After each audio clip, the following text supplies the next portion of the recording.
Grégory Volokin est avec nous en duplex vidéo depuis New York, le président de Mescard Financial Services. Bonjour Grégory. Bonjour. Oui, Eric Holder, votre ministre de la Justice, qui doit s'exprimer incessamment sous peu, semble-t-il, sur cet accord trouvé entre la justice américaine et Bank of America. Un accord record, près de 17 milliards de dollars dont va devoir s'acquitter la banque pour mettre fin aux poursuites.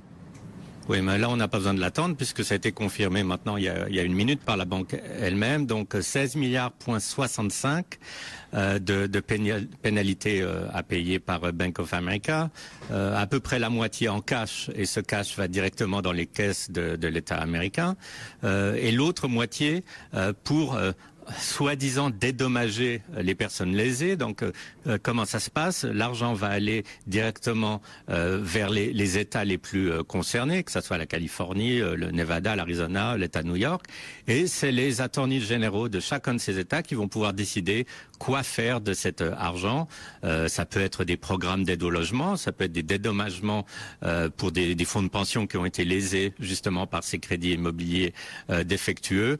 Mais en tout cas, le chiffre là est confirmé, et au total, on peut dire avec certitude que Bank of America a déjà payé 72 milliards de dollars de pénalités à l'État américain. Ça commence à faire quand même de sacrées sommes. Ne serait-ce que sur cette amende de près de 17 milliards, là, ça représente plusieurs années de profit.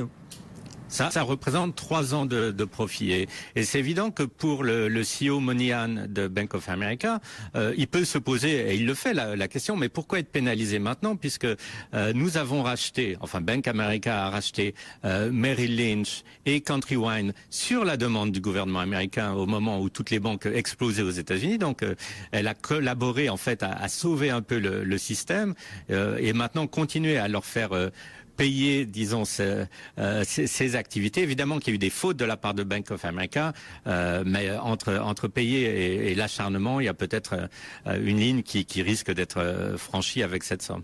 Bon, on aura l'occasion d'en reparler avec vous.